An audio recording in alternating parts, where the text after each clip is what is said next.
গণধর্ষণের অভিযোগে গত রাতে ৪ জনের বিরুদ্ধে মামলা হয়েছে, এমনটি জানিয়েছে টাঙ্গাইল সদর থানা পুলিশ। এখন পর্যন্ত আহ, যে মামলায় এই যে অভিযোগটি রয়েছে সেই অভিযোগে ৩ জনকে গ্রেপ্তার দেখানো হয়েছে এবং আহ, যে ৪ জনের যে বিরুদ্ধে যে অভিযোগটি উঠেছে সেই ৪ জনের মধ্যে একজন পলাতক রয়েছে। পুলিশ সেই একজনকে যে গ্রেপ্তারের তৎপরতা সেই তৎপরতাটি চালাচ্ছে, এমনটি পুলিশের পক্ষ থেকে জানানো হয়েছে। এছাড়া যে চলন্ত বাসে যে ধর্ষণের যে ঘটনা সেই ঘটনার যে ২২ ধারা জবানবন্দি সেটি এখন পর্যন্ত নেওয়া হয়নি এবং আসামিদের কে আজকে দুপুরের দিকে আদালতে তোলা হবে, এমনটি জানিয়েছে টাঙ্গাইল যে সদর থানা পুলিশ, তারা এমনটি বলছেন।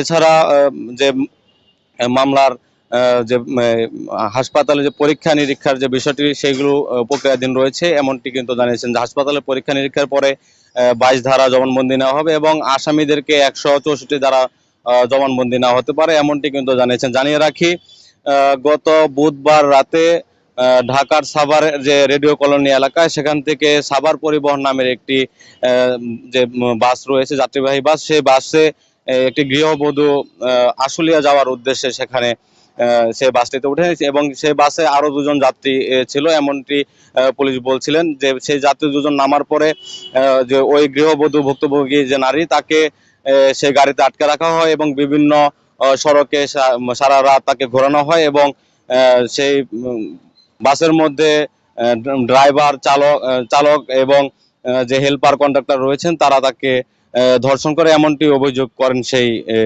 ভুক্তভোগী নারী।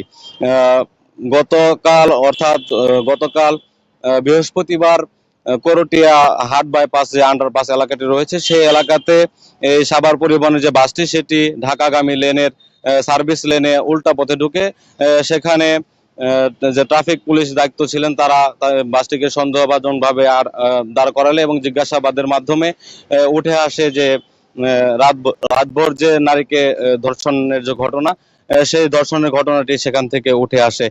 এরপরেই সেখানে ৩ জনকে গ্রেপ্তার করে সেই যে ট্রাফিক পুলিশ, তারা কিন্তু তাদেরকে আটক করে সদর থানা পুলিশের কাছে হস্তান্তর করা হয়। এরপর থেকেই কিন্তু সদর থানায় এখন পর্যন্ত যে ৩ জন আসামি রয়েছেন সেই অভিযুক্ত আসামিরা তারা এখানে রয়েছেন এবং যে ভুক্তভোগী নারী তিনিও এখানে রয়েছেন।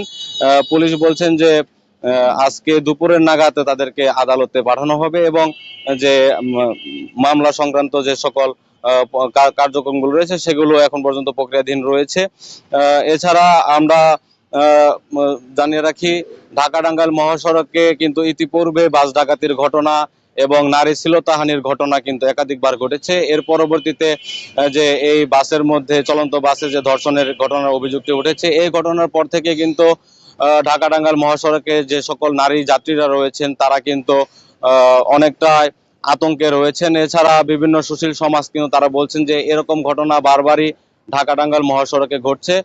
তবে আইন শৃঙ্খলা বাহিনীদেরকে আরো তৎপর হলে এবং চেকপোস্টের মাধ্যমে যাতে এই যে ধর্ষণের ঘটনা, ডাকাতির ঘটনা থেকে শ্লীলতাহানির ঘটনা, নানা অপকর্ম ঢাকা টাঙ্গাইল মহাসড়কে হচ্ছে, এটি রোধে যাতে কার্যকরী পদক্ষেপ নেওয়া হয়, এমনটি কিন্তু বলছেন টাঙ্গাইলের সুশীল সমাজরা। এই ছিল টাঙ্গাইলের যে সদর থানা, সে সদর থানা থেকে সর্বশেষ।